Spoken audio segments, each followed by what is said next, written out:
오늘은 종려주일이죠. 종려주일 우리 예배 초반에 설명했지만 예수 그리스도의 죽으심을 묵상하는 그것을 위해서 전 단계 예수님께서 예루살렘에 입성하는 그 모습들을 나타내는 과정들을 볼 수 있는 그것을 기념해서 지키는 절기라고 볼 수 있습니다.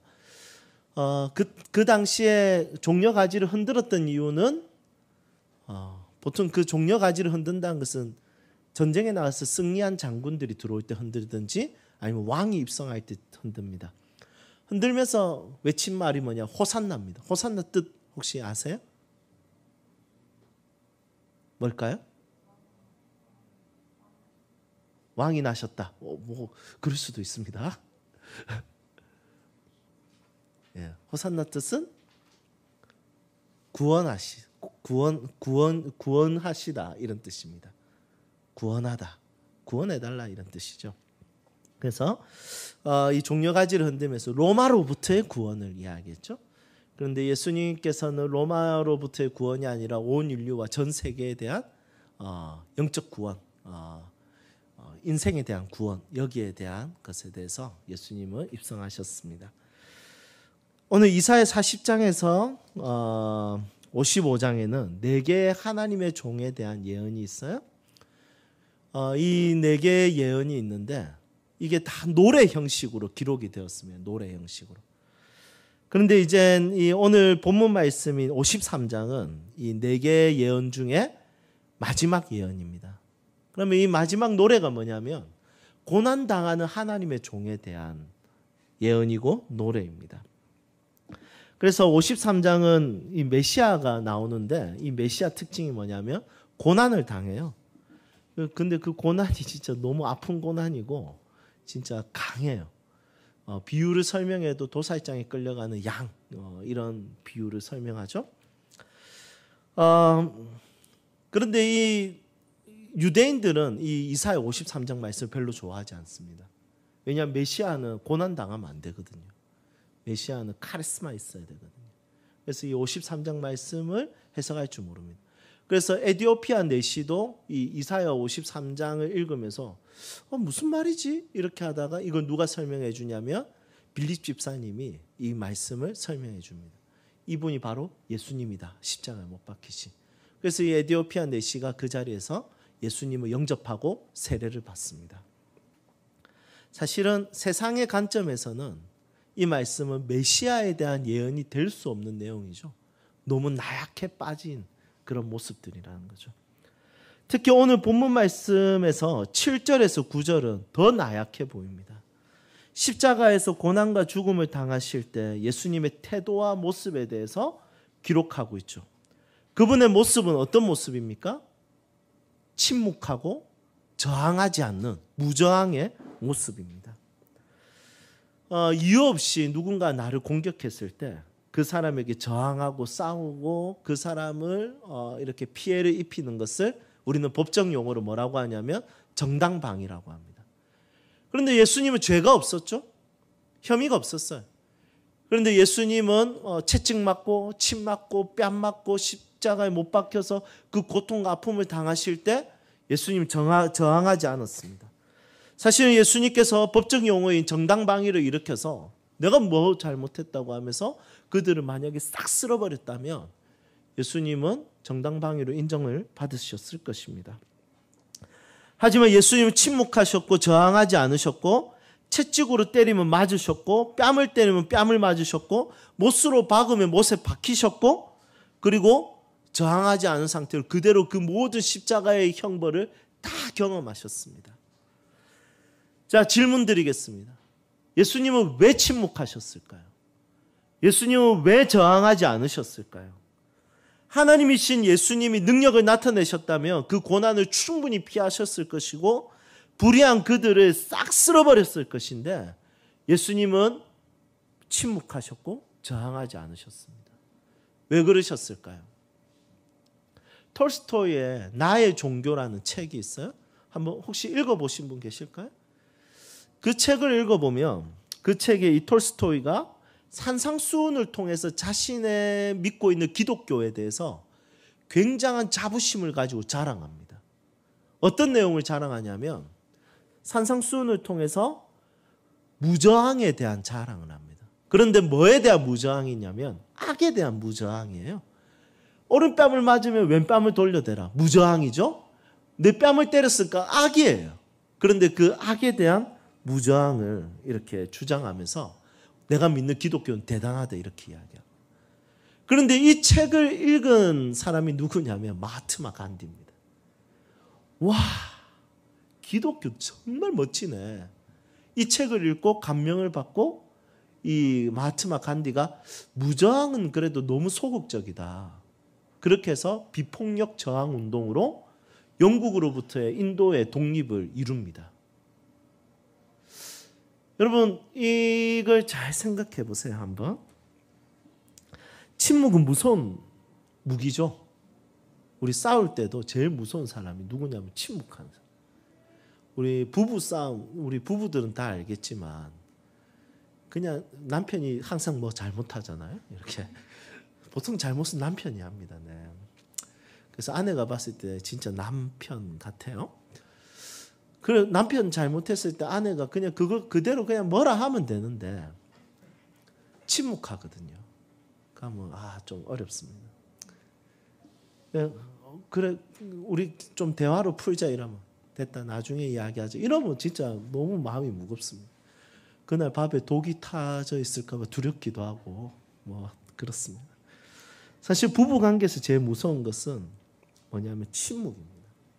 침묵은 진짜 강한 무기죠.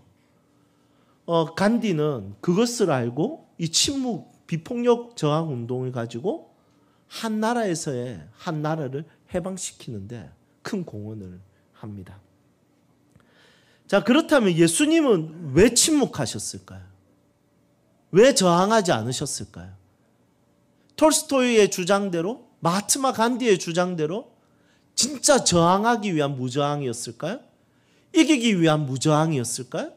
이기기 위한 침묵이었을까요? 그런데 오늘 본문의 문맥상 그렇지 않습니다. 예수님의 침묵과 예수님의 무저항은 저항을 위한 무저항이 아니었습니다. 4절에서 6절을 보면 예수님의 침묵과 무저항에 대한 정확한 이유가 있습니다. 예수님의 침묵은 악과 그리고 부정의에 대한 저항이 아니라 우리를 사랑하셔서 우리의 고통과 슬픔과 허물과 약함과 단절과 병을 해결하기 위해서 예수님은 침묵으로 무저항으로 십자가에서 그대로 죽음을 당하셨습니다. 즉 예수님은 불의하고 악한 것에 대한 저항으로 침묵하신 것이 아니라 우리를 사랑하셔서 살리고 회복시키고 구원하기 위해서 저항하지 않고 침묵하며 죽으셨다는 것을 기억해야 됩니다.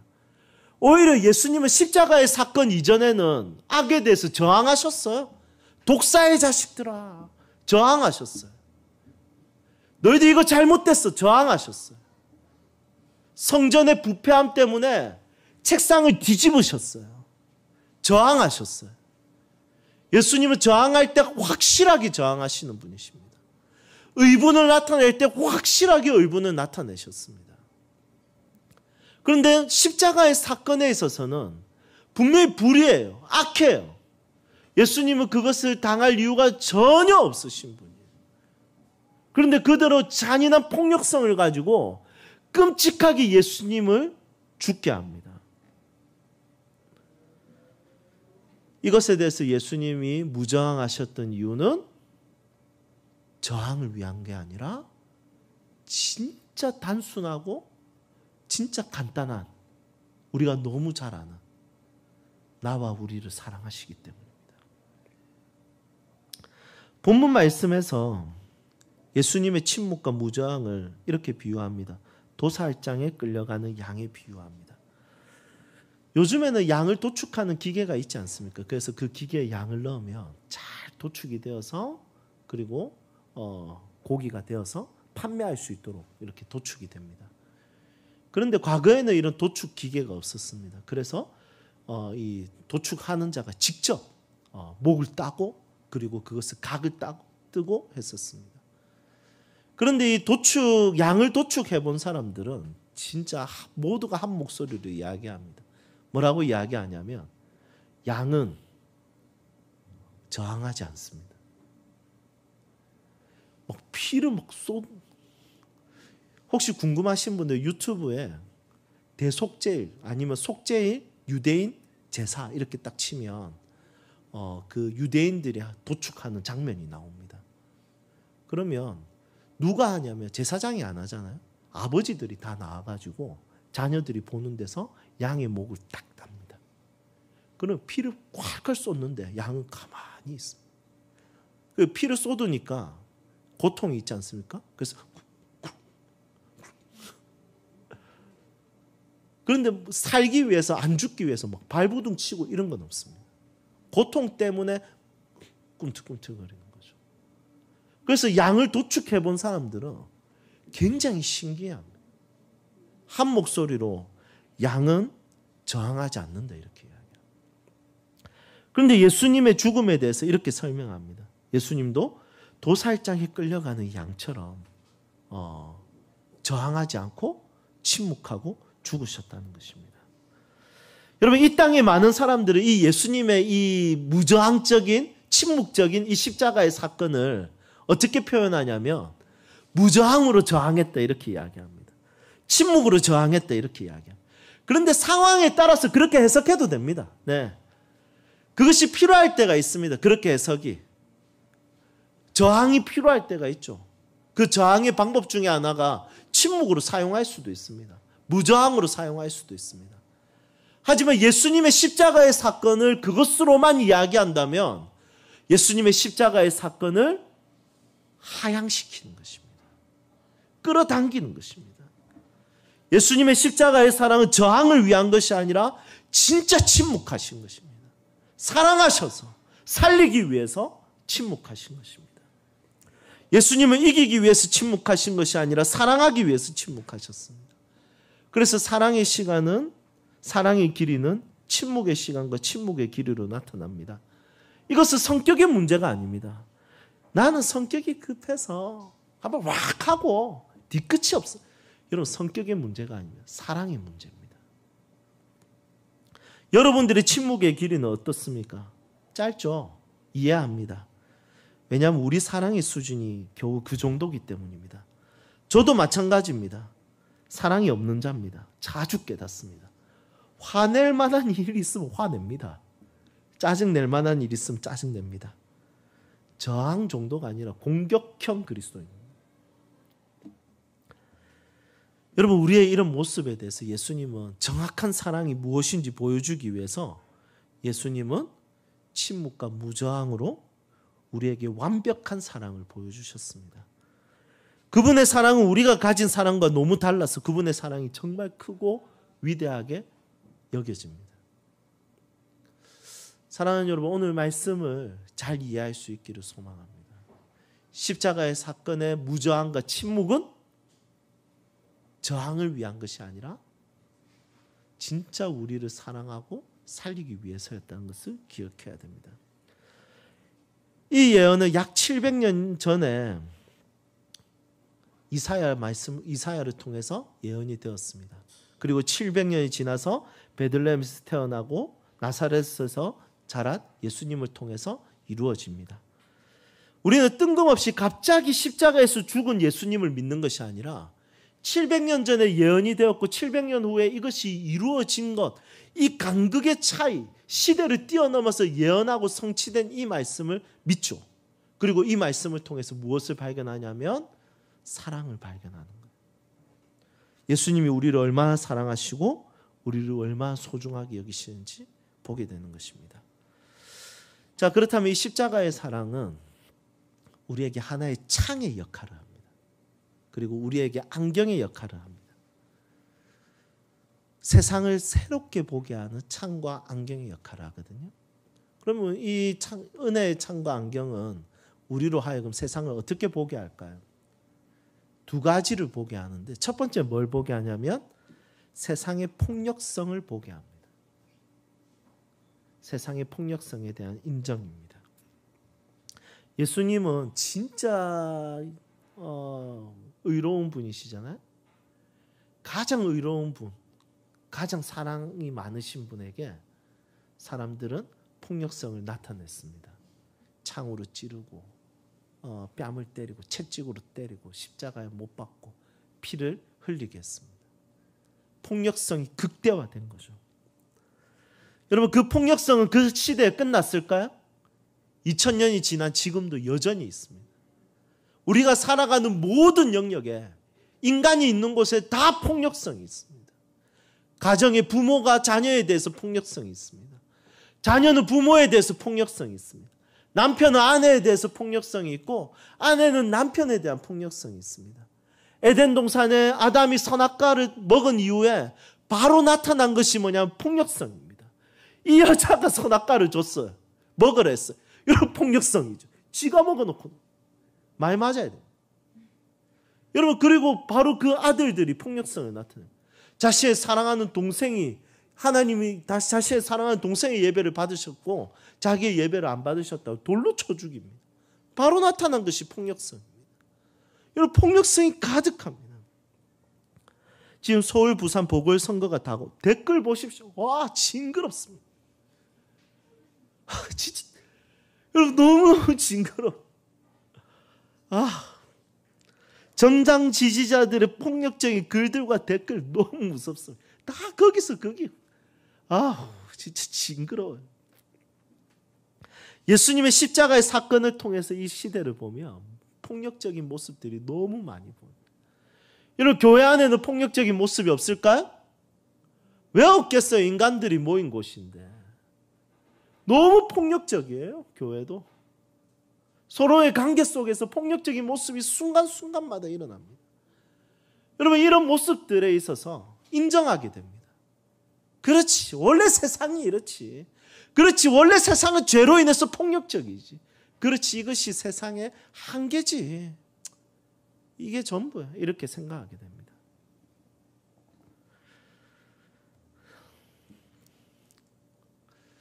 여러분, 저는 아버지지 않습니까? 아빠가 제일 사랑하는 사람은 세상에 누구겠습니까? 자녀죠. 그런데 아빠가 세상에서 제일 많이 나타나는 폭력성이 언제 나타나는지 아십니까? 자녀에게입니다. 진짜 많이 나타납니다. 여러분, 이게 너무 두렵습니다. 내 자신 안에 있는 폭력성을 인정하게 됩니다. 이거 만약에 십자가의 사건이 없었다면 아빠가 그 정도 못하겠나? 네 아들인데. 그런데 십자가의 사건에 딱 창을 씌워서 내 자신을 보면 끔찍합니다. 징그럽습니다. 여러분, 이 창을 가지고 자기 자신을 보고 자신의 폭력성을 발견할 수 있어야 돼요. 이렇게 끝나면 이제 이 창은 너무 소망이 없지 않습니까? 그래서 두 번째, 이 창은 우리에게 알게 하는 것이 있습니다. 그게 뭐냐면 그래도 예수님은 세상을 사랑하신다는 것입니다. 예수님은 폭력적이고 더러운 세상과 폭력적인 우리의 가정을, 폭력적인 우리의 교회를, 폭력적인 이 시대를 예수님은 여전히 사랑하신다는 것입니다. 그래서 요한복음 3장 16절에 이렇게 이야기하죠. 하나님이 세상을 이처럼 사랑하사. 여기서 말하는 세상은 사랑받을 만한 세상이 아닙니다. 야, 니는 진짜 사랑받을 만하다. 너무 이쁘다. 너무 사랑스럽다. 그런 세상이 아니라 폭력이 가득하고 불순종이 가득하고 미움이 가득하고 질투가 가득하고 미움이 가득한 그런 세상을 향해서 하나님이 이 세상을 사랑하셨다라고 이야기합니다.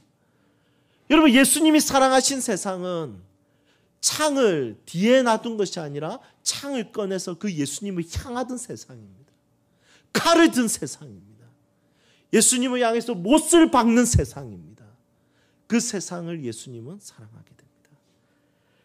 그래서 이 십자가의 사건이, 사랑이 우리의 삶의 창이 되면 어떻게 되겠습니까? 이것이 우리의 삶의 안경이 되면 이 소망 없는 세상을 사랑하게 됩니다. 희망 없는 우리의 가정을 사랑하게 됩니다. 희망 없는 우리 부모를 사랑하게 됩니다. 희망 없는 내 자녀를 사랑하게 됩니다. 왜냐하면 예수님은 여전히 그들을 사랑하고 여전히 우리 공동체를 사랑하고 이 조국을 사랑하고 이 시대를 사랑한다는 것을 알기 때문입니다. 그래서 십자가의 사건은 폭력성이 가득한 이 시대를 포기하지 않게 하고 사랑하게 하는 놀라운 창이 되는 것입니다. 왜냐하면 예수님이 여전히 이 세상을 사랑하기 때문입니다. 여러분, 이 두 가지를 보게 하는 이 십자가의 사랑이라는 은혜의 창을 여러분들이 가질 수 있기를 소망합니다. 이 안경을 쓰십시오. 십자가의 사랑이라는 안경을 쓰십시오. 그러면 폭력성을 보게 될 것입니다. 그리고 그것을 인정하게 될 것입니다. 원래 그렇지.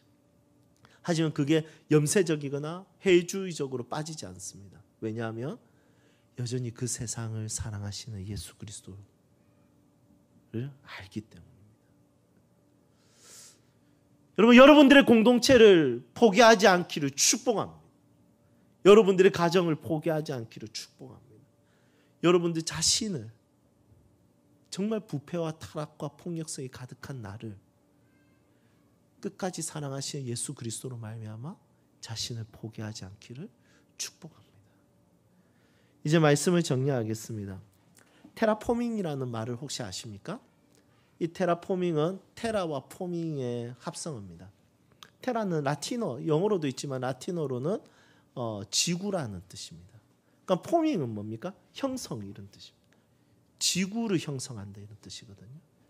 이거는 어디에 쓰는 단어냐면 우리 지구가 이제 환경적으로 어렵지 않습니까? 그럼 나중에 환경으로 인해서 멸망이 올 수도 있으니까 이곳을 대피하려면 우리가 다른 행성에 지구처럼 살만한 행성을 만들어야 되지 않습니까? 그렇게 하는 작업이 테라포밍입니다. 근데 그 작업이 쉽지가 않더라고요. 뭐 대기를 만들어야 되고 또 물이 있어야 되니까 운석 하나를, 얼음으로 되어 있는 운석 하나를 이렇게 박아가지고 그걸 녹여가지고 물을 만들고, 언제 지구에 있는 물을 다 갖다 퍼겠습니까? 그런 작업이 필요하고, 또 어떤 일을 하냐면 이끼를 만들어서 거기에다 미생물을 넣고, 그러면서 다 준비해서 사람이 가서 살아야 돼요.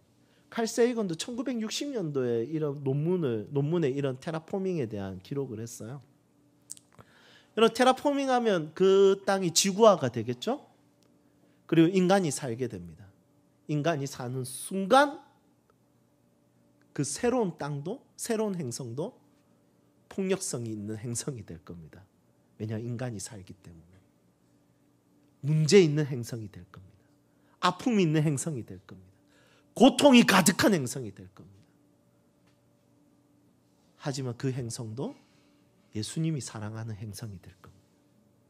세상이 될 겁니다. 왜냐하면 그곳에 인간이 만든 세상이 있기 때문에, 인간이 살기 때문에.